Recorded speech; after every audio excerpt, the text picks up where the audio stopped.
La Sainte Bible, Louis II, introduction à l'épître de Jacques. L'épître de Jacques fait partie des épîtres dites catholiques. Leur universalité ressort de leur destination, autrement dit, elles ne sont adressées ni à une communauté précise, ni à un individu en particulier. Comparé avec 1 Corinthiens chapitre 1 verset 2, Galates chapitre 1 verset 2, 1 Timothée chapitre 1 verset 2. Nous avons donc affaire ici à des lettres qui, dès leur rédaction, concernent tout le monde. Nous incluons de ce groupe les 3 épîtres de Jean comme faisant partie de la littérature johannique avec l'évangile de Jean et le livre de l'Apocalypse. Parmi ces épîtres figurent Hébreux, voir chapitre 1, verset 1 à 2, Jacques, voir chapitre 1, verset 1, 1 Pierre, voir chapitre 1, verset 1 à 2, 2 Pierre, voir chapitre 1, verset 1 à 2, et Jude, voir chapitre 1, verset 2. Les articulations de l'épître de Jacques sont les suivantes. 1. Brève formule épistolaire. 2. Les épreuves et les tentations du croyant. 3. Mettez en pratique la parole et ne vous bornez pas à l'écouter. 4. La foi et les œuvres. 5. La langue est un feu. 6. Résister aux passions. 7. Les projets des mauvais riches. 8. Exhortation finale. La tradition chrétienne identifie Jacques, auquel est attribuée la présente épître, avec Jacques, le frère de Jésus.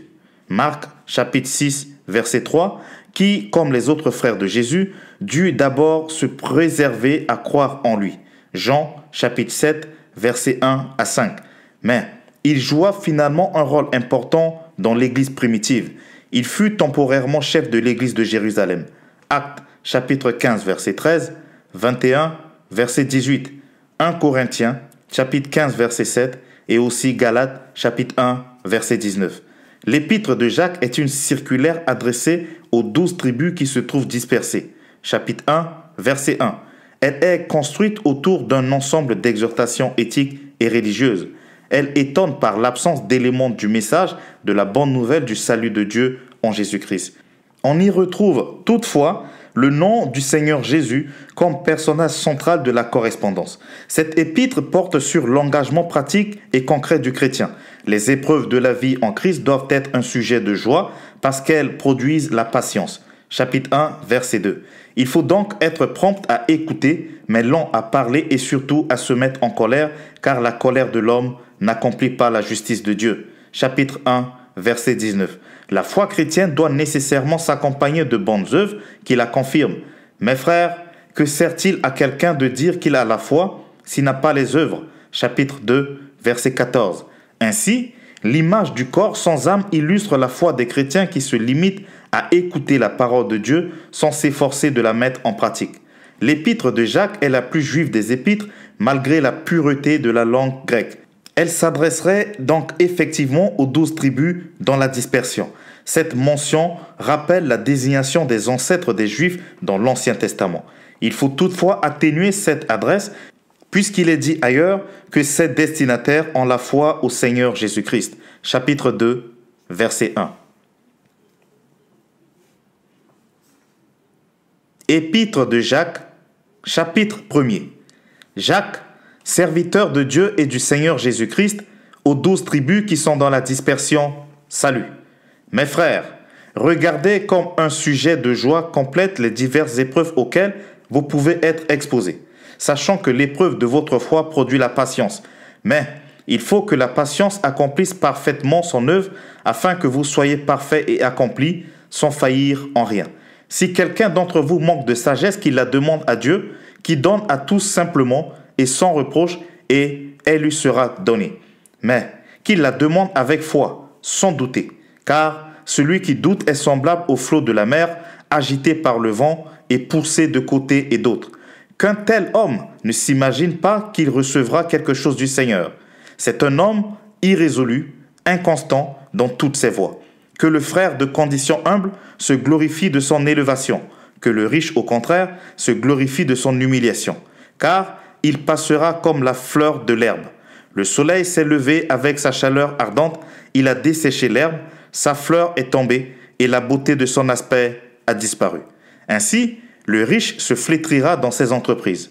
Heureux l'homme qui supporte patiemment la tentation, car après avoir été éprouvé, il recevra la couronne de vie que le Seigneur a promise à ceux qu'il aime. Que personne, lorsqu'il est tenté, ne dise « c'est Dieu qui me tente », car Dieu ne peut être tenté par le mal et il ne tente lui-même personne. Mais chacun est tenté quand il est attiré et amorcé par sa propre convoitise. Puis, la convoitise, lorsqu'elle est conçue, enfante le péché. Et le péché étant consommé, produit la mort. Ne vous y trompez pas, mes frères bien-aimés. Toute grâce excellente et tout don parfait descend d'en haut, du Père des Lumières, chez lequel il n'y a ni changement, ni ombre de variation. Il nous a engendrés selon sa volonté, par la parole de vérité, afin que nous soyons en quelque sorte les prémices de ses créatures. Sachez-le, mes frères bien-aimés, ainsi que tout homme soit prompt à écouter, lent à parler, lent à se mettre en colère. Car la colère de l'homme n'accomplit pas la justice de Dieu. C'est pourquoi, rejetant toute souillure et tout excès de malice, recevez avec douceur la parole qui a été plantée en vous et qui peut sauver vos âmes. Mettez en pratique la parole et ne vous bornez pas à l'écouter, en vous trompant vous-même par de faux raisonnements. Car si quelqu'un écoute la parole et ne la met pas en pratique, il est semblable à un homme qui regarde dans un miroir son visage naturel et qui, après s'être regardé, s'en va et oublie aussitôt quel il était. Mais celui qui aura plongé les regards dans la loi parfaite, la loi de la liberté, et qui aura préservé, n'étant pas un auditeur oublieux, mais se mettant à l'œuvre, celui-là sera heureux dans son activité. Si quelqu'un croit être religieux sans tenir sa langue en bride, mais en trempant son cœur, la religion de cet homme est vaine. La religion pure et sans tache devant Dieu, notre Père, consiste à visiter les orphelins et les veuves dans leurs afflictions et à se préserver des souillures du monde. Épître de Jacques, chapitre 2. Mes frères, que votre foi en notre glorieux Seigneur Jésus-Christ soit exempte de toute acception de personne. Supposez en effet qu'il entre dans votre assemblée un homme avec un anneau d'or et un habit magnifique, et qu'il y entre aussi un pauvre misérablement vêtu. Si tournant vos regards vers celui qui porte l'habit magnifique, vous lui dites « Toi, assieds-toi ici à cette place d'honneur », et si vous dites au pauvre « Toi, tiens-toi là, debout », ou bien « Assieds-toi au-dessous de mon marchepied », ne faites-vous pas en vous-même une distinction et ne jugez-vous pas sous l'inspiration des pensées mauvaises. Écoutez, mes frères bien-aimés, Dieu n'a-t-il pas choisi les pauvres aux yeux du monde pour qu'ils soient riches en la foi et héritiers du royaume qu'il a promis à ceux qui l'aiment? Et vous, vous avilissez le pauvre. Ne sont-ce pas les riches qui vous oppriment et qui vous traînent devant les tribunaux? Ne sont-ce pas eux qui outragent le beau nom que vous portez? Si vous accomplissez la loi royale selon l'Écriture, tu aimeras ton prochain comme toi-même, vous faites bien. Mais si vous faites acception de personne, vous commettez un péché. Vous êtes condamnés par la loi comme des transgresseurs. Car quiconque observe toute la loi, mais pêche contre un seul commandement, devient coupable de tous. En effet, celui qui a dit « tu ne commettras point d'adultère » a dit aussi « tu ne tueras point ». Or, si tu ne commets point d'adultère, mais que tu commettes un meurtre, tu deviens transgresseur de la loi. Parlez et agissez comme devant être jugés par une loi de liberté, car le jugement est sans miséricorde pour qui n'a pas fait miséricorde. La miséricorde triomphe du jugement. Mes frères, que sert-il à quelqu'un de dire qu'il a la foi s'il n'a pas les œuvres? La foi peut-elle le sauver? Si un frère ou une sœur sont nus et manquent de la nourriture de chaque jour, et que l'un d'entre vous leur dise « Allez en paix, chauffez-vous et vous rassasiez », et que vous ne leur donniez pas ce qui est nécessaire au corps, à quoi cela sert-il? Il en est ainsi de la foi. Si elle n'a pas les œuvres, elle est morte en elle-même. Mais quelqu'un dira « Toi, tu as la foi, et moi, j'ai les œuvres. Montre-moi ta foi sans les œuvres, et moi, je te montrerai la foi par mes œuvres. Tu crois qu'il y a un seul Dieu? Tu fais bien. Les démons le croient aussi, et ils tremblent. Veux-tu savoir, ô homme vain, que la foi sans les œuvres est inutile? Abraham, notre père, ne fut-il pas justifié par les œuvres lorsqu'il offrit son fils Isaac sur l'autel? Tu vois que la foi agissait avec ses œuvres et que par les œuvres, la foi fut rendue parfaite. Ainsi s'accomplit ce que dit l'Écriture. Abraham crut à Dieu et cela lui fut imputé à justice. Et il fut appelé ami de Dieu. vous voyez que l'homme est justifié par les œuvres et non par la foi seulement. Rahab, la prostituée, ne fut-elle pas également justifiée par les œuvres lorsqu'elle reçut les messagers et qu'elle les fit partir par un autre chemin? Comme le corps sans âme est mort, de même, la foi sans les œuvres est morte. Épître de Jacques, chapitre 3. Mes frères, qu'il n'y ait pas parmi vous un grand nombre de personnes qui se mettent à enseigner, car vous savez que nous serons jugés plus sévèrement. Nous branchons tous de plusieurs manières. Si quelqu'un ne branche point en parole, c'est un homme parfait, capable de tenir tout son corps en bride. Si nous mettons les morts dans la bouche des chevaux pour qu'ils nous obéissent, nous dirigeons aussi leur corps tout entier. Voici, même les navires qui sont si grands et que poussent les vents impétueux sont dirigés par un très petit gouvernail au gré du pilote. De même, la langue est un petit membre et elle se vante de grandes choses. Voici, comme un petit feu peut embraser une grande forêt. La langue aussi est un feu, c'est le monde de l'iniquité. La langue est placée parmi nos membres, souillant tout le corps et enflammant le cours de la vie, étant elle-même enflammée par la géhenne. Toutes les espèces de bêtes et d'oiseaux, de reptiles et d'animaux marins sont domptées et ont été domptées par la nature humaine. Mais la langue, aucun homme ne peut la dompter. C'est un mal qu'on ne peut réprimer. Elle est pleine d'un venin mortel. Par elle nous bénissons le Seigneur notre Père, et par elle nous maudissons les hommes, faits à l'image de Dieu. De la même bouche sortent la bénédiction et la malédiction. Il ne faut pas, mes frères, qu'il en soit ainsi. La source fait-elle jaillir par la même ouverture l'eau douce et l'eau amère? Un figuier, mes frères, peut-il produire des olives et une vigne de figues? De l'eau salée ne peut pas non plus produire de l'eau douce. Lequel d'entre vous est sage et intelligent?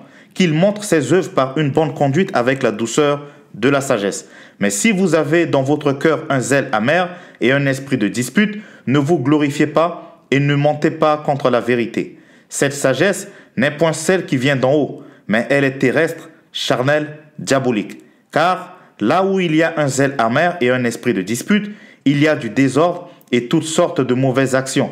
La sagesse d'en haut est premièrement pure, ensuite pacifique, modérée, conciliante, pleine de miséricorde et de bons fruits, exempt de duplicité, d'hypocrisie. Le fruit de la justice est semé dans la paix par ceux qui recherchent la paix. Épître de Jacques, chapitre 4.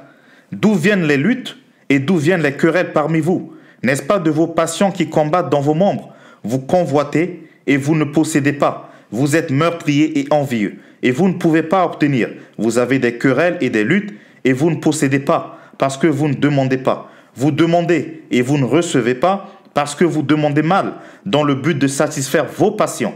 Adultères que vous êtes, ne savez-vous pas que l'amour du monde est inimitié contre Dieu? Celui donc qui veut être ami du monde sera ennemi de Dieu. Croyez-vous que l'Écriture parle en vain? C'est avec jalousie que Dieu chérit l'Esprit qu'il a fait habiter en nous.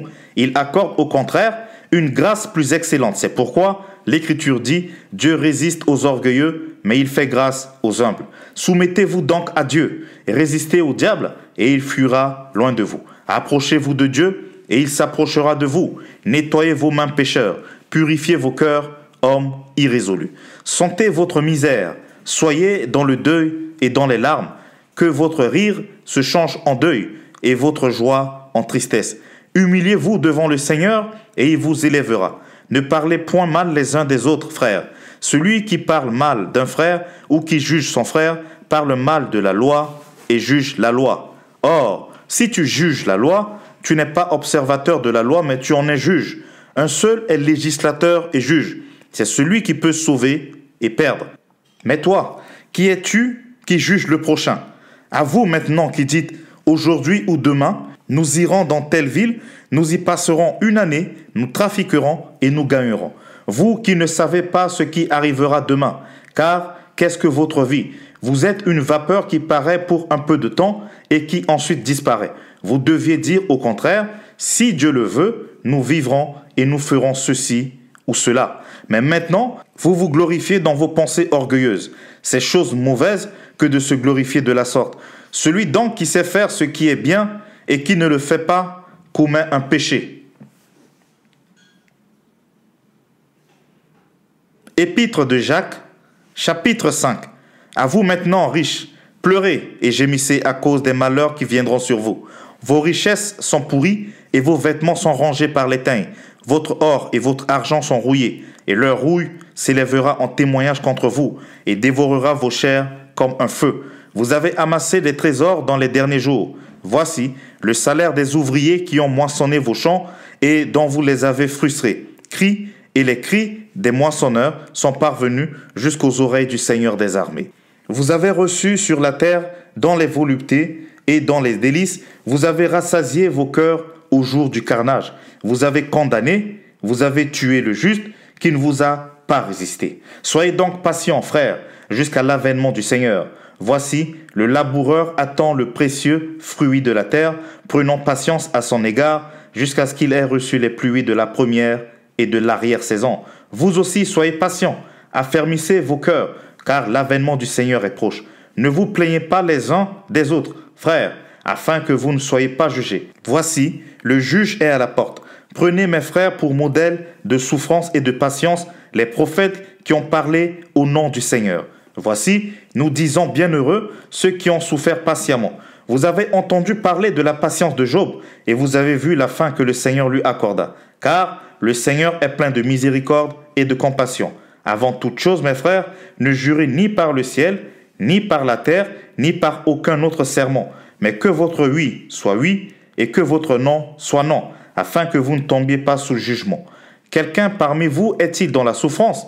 Qu'il prie. Quelqu'un est-il dans la joie? Qu'il chante des cantiques. Quelqu'un parmi vous est-il malade? Qu'il appelle les anciens de l'Église et que les anciens prient pour lui en loyant d'huile au nom du Seigneur. La prière de la foi sauvera le malade et le Seigneur le relèvera. Et s'il a commis des péchés, il lui sera pardonné. Confessez donc vos péchés les uns aux autres et priez les uns pour les autres afin que vous soyez guéris. La prière fervente du juste a une grande efficacité. Élie était un homme de la même nature que nous. Il pria avec instance pour qu'il ne plût point. Et il ne tomba point de pluie sur la terre pendant 3 ans et 6 mois. Puis il pria de nouveau, et le ciel donna de la pluie, et la terre produisit son fruit. Mes frères, si quelqu'un parmi vous s'est égaré loin de la vérité, et qu'un autre l'y ramène, qu'il sache que celui qui ramènera un pécheur de la voie où il s'était égaré sauvera une âme de la mort et couvrira une multitude de péchés. Merci d'avoir écouté ce livre extrait de la Sainte Bible, version Louis II.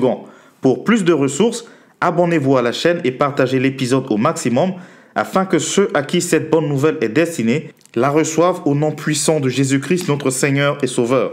Vous pourrez également le retrouver ce programme, sur le podcast La Sainte Bible Audio, ainsi que sur toutes les plateformes de podcast. Je vous dis à très bientôt pour une nouvelle lecture. Que Dieu vous bénisse.